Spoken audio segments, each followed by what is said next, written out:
कैसे बर्बाद हुआ उस अभिनेता का करियर जिसको साइन करना ही फिल्म हिट होने की गारंटी मानी जाती थी। एक ऐसा एक्टर जिसे ताज होटल में नौकरी भी न मिल सकी, जिसके गानों पर बिना ठुमका लगाए लोग रह ही नहीं पाते थे।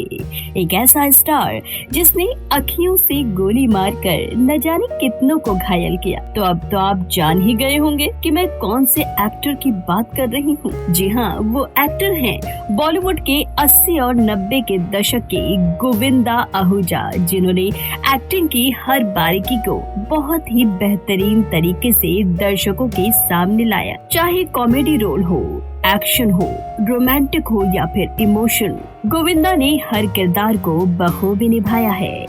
ये वो दौर था जब फिल्म मेकर्स गोविंदा को अपनी अपनी फिल्मों में साइन करने के लिए परेशान रहा करते थे और इसी दौरान लगभग एक दशक से भी ज्यादा बॉलीवुड में इनका दबदबा रहा है। उस वक्त लोग यही समझने लगे थे कि गोविंदा आने वाले वक्त के सुपरस्टार बनने वाले हैं, लेकिन ये न हो सका क्योंकि एक बेवकूफी के कारण गोविंदा का सुपरस्टारडम का करियर गहरी खाई में चला गया। तो आइए जानते हैं कि एक बेवकूफी क्यों गोविंदा के करियर को ले डूबी। तो वीडियो को अंत तक जरूर देखिएगा और चैनल को लाइक और सब्सक्राइब जरूर कर लीजिएगा। चलिए आपको बताते हैं कि कैसे गोविंदा की एक बेवकूफी के कारण उनका चलता फिरता करियर बर्बाद हो गया। लेकिन ये जानने से पहले आइए जानते हैं कि गोविंदा ने शुरुआत कहां से की और फिल्मों में कैसे अपना करियर जमाया। गोविंदा का जन्म 21 दिसंबर 1963 को मुंबई के विरार शहर में एक पंजाबी परिवार में हुआ था।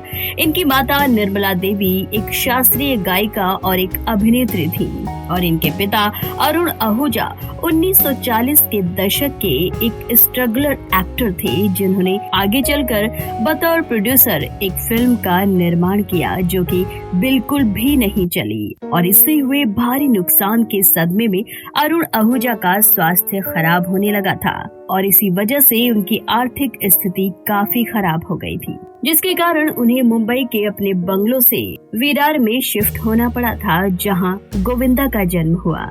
धीरे धीरे अरुण आहूजा की आर्थिक स्थिति थोड़ी ठीक होने लगी थी और बचपन से ही एक्टिंग और प्रोडक्शन के माहौल में गोविंदा भी बड़े हो रहे थे। इसी दौरान जैसे तैसे पैसे जुटाकर गोविंदा की पढ़ाई पूरी कराई गई और जब पढ़ाई पूरी हो गई तो नौकरी की तलाश में गोविंदा ताज होटल जा पहुँचे, जहाँ पर मैनेजर की पोस्ट खाली थी। लेकिन वहाँ भी उन्हें नौकरी नहीं मिल सकी क्योंकि उन्हें अंग्रेजी अच्छी तरीके से नहीं आती थी। लेकिन गोविंदा के अंदर का एक्टर उन्हें बार बार फिल्मों की ओर ढकेलता था, जिस वजह से जब उन्होंने सैटरडे नाइट फीवर फिल्म देखी तो उनके ऊपर डांस का जुनून सवार हो गया और उसके बाद से गोविंदा घंटों डांस की प्रैक्टिस किया करते थे और इसी दौरान उन्होंने VHS कैसेट्स पर अपना एक प्रोमो प्रसारित कराया, जिससे उन्हें विज्ञापन में काम मिलने लगा और 80 का दशक आते आते गोविंदा को फिल्मों में साइड एक्टर के तौर पर काम मिलने लगा था। वो फिल्में थी खुदगर्ज, इल्जाम, स्वर्ग और जीते हैं शान से। ये ऐसी मशहूर फिल्में थी जिसमें उन्हें दिलीप कुमार, धर्मेंद्र, राजेश खन्ना जैसे दिग्गज कलाकारों के साथ काम करने का मौका भी मिला और इसके बाद से गोविंदा की किस्मत का दरवाजा खुल गया, जिसके बाद 1986 में आई फिल्म लव 86 में बतौर अभिनेता गोविंदा को काम करने का अपना पहला मौका मिला, जिसमें उनके अपोजिट नीलम कोठारी को कास्ट किया गया था।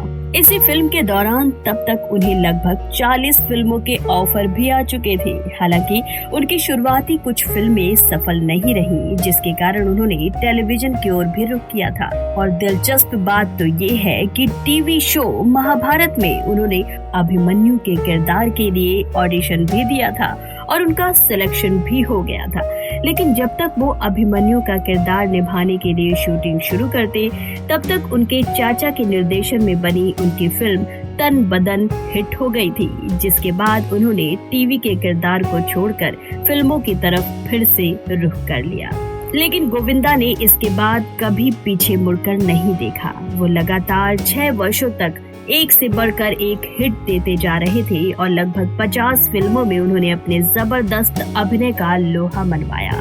जिसमें से उनके कुछ शानदार फिल्में थी शोला और शबनम, स्वर्ग, कुली नंबर 1, कुंवारा, अनाड़ी नंबर 1, परदेसी बाबू, बड़े मियाँ छोटे मियाँ, आंटी नंबर 1, हीरो नंबर 1, शिकारी, पार्टनर, हद कर दी आपने, भागम भाग, हॉलीडे वगैरह शामिल हैं। बताया जाता है कि गोविंदा का अफेयर अपनी पहली फिल्म की हीरोइन नीलम कोठारी के साथ था और इसके बाद उनका अफेयर रानी मुखर्जी के साथ भी बताया जाता है। लेकिन इसमें कितनी सच्चाई है कितनी नहीं, ये हम आपको नहीं कह सकते, लेकिन ये जरूर कह सकते हैं कि फिल्मों में अपनी जिंदा दिल अदायगी से सबका दिल जीत लेने वाले गोविंदा ने अपनी जबरदस्त कॉमेडी, इमोशन, ड्रामा और एक्शन को खास तौर से दर्शकों के सामने प्रस्तुत किया। तो चलिए आपको बताते हैं कि आखिर इतना हिट हीरो कैसे अपने करियर को लेकर बर्बाद हो गया।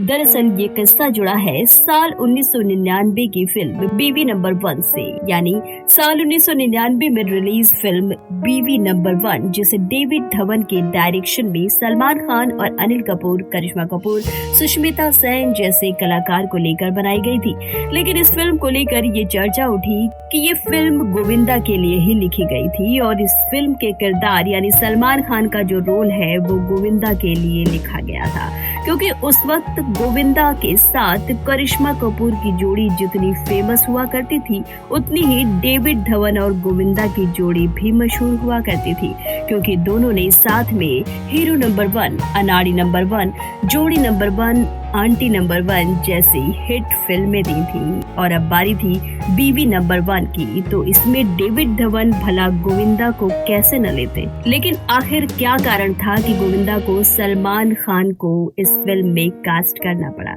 बताते हैं, जरा इंतजार करिए। तो कारण ये था कि दरअसल गोविंदा ने सुष्मिता सेन के साथ इस फिल्म में काम करने से मना कर दिया था, लेकिन डेविड धवन सुष्मिता सेन को फिल्म से निकालना नहीं चाहते थे और इसी तनातनी में आखिर में गोविंदा ने ही ये फिल्म छोड़ दी और प्रोड्यूसर वासु भगनानी को साइनिंग अमाउंट भी लौटा दिया था। अब वो दौर आ गया था जब गोविंदा खुद को सुपरस्टार से कम नहीं समझा करते थे। कहा जाता था इसके बाद से गोविंदा शूटिंग के सेट पर नखरे करने लगे थे और शूटिंग पे देर से आने लगे थे और यही कारण था कि गोविंदा का करियर उनका एरोगेंट बिहेवियर और डेविड धवन से हुए झगड़े ने डुबा डाला। डेविड धवन से गोविंदा ने झगड़ा कर लिया था, इसलिए डेविड धवन ने गोविंदा को अपनी फिल्में देना बंद कर दिया और जो फिल्में गोविंदा के लिए लिखी गई थी वो दूसरे एक्टर्स की झोली में चली गई। और अफसोस की बात ये रही कि वो सारी फिल्में उस दौर की हिट लिस्ट में थी। अब गोविंदा ने डेविड से झगड़ा मोल लेकर अपने एक पैर पर कुल्हाड़ी तो मार ही ली थी, लेकिन दूसरे पैर पर कुल्हाड़ी मारना अभी बाकी था। उन्होंने इसके बाद राजनीति में हाथ आजमाया, जो कि उन्हें रास नहीं आया। बतौर कांग्रेस नेता साल 2004 में उन्होंने मुंबई नॉर्थ से लोकसभा का चुनाव जीता था, लेकिन राजनीति भी गोविंदा को रास नहीं आई। गोविंदा की राजनीति में प्रवेश करने के कारण भी उनका एक्टिंग करियर डूब गया और यही गलती उन्हें ले डूबी। हालांकि उन्होंने फिल्म पार्टनर से एक बार फिर सलमान खान के साथ फिल्मी पर्दे पर एक्टिंग की शुरुआत की, लेकिन गोविंदा के द्वारा सलमान खान पर लगाए गए एक आरोप ने गोविंदा को और भी पीछे ढकेल दिया। दरअसल गोविंदा ने मीडिया को दिए एक इंटरव्यू में बताया कि फिल्म जुड़वा में सलमान खान ने गोविंदा का रोल छीन लिया था। गोविंदा ने बताया कि किस तरह सलमान खान ने चलती पिक्चर से गोविंदा को निकाल दिया था। उन्होंने बताया कि रात 2 बजे के करीब उन्हें सलमान खान का फोन आया और उन्होंने कहा कि चिची भैया और कितनी हिट दोगे, वो जो पिक्चर आप कर रहे हैं ना वो मुझे दे दीजिए। और इसके बाद चलती फिल्म रोक दी गई और सलमान खान को वो फिल्म दे दी गई। इसी के बाद से सलमान और गोविंदा के बीच तकरार बढ़ गई थी। कहा जाता है कि इस तकरार को एक बार फिर से भरने के लिए सलमान खान ने गोविंदा की बेटी को फिल्म दबंग में एंट्री कराने की सोची थी, लेकिन शायद इसी दरार के चलते ये भी न हो सका। फिलहाल सच्चाई क्या है ये तो गोविंदा और सलमान खान ही जानते हैं। तो ये थी बॉलीवुड की 90 के दशक की हिट लिस्ट के हीरो गोविंदा आहूजा के करियर की डाउनफॉल की वजहें जो हमने इस वीडियो में आपको बताई। तो आपको गोविंदा की कौन सी फिल्म सबसे ज्यादा पसंद है हमें कमेंट बॉक्स में जरूर बताइएगा और फिल्मफ्लिक्स एंटरटेनमेंट के चैनल को सब्सक्राइब करना ना भूलिएगा। तो मिलते हैं नेक्स्ट वीडियो में, तब तक के लिए नमस्कार।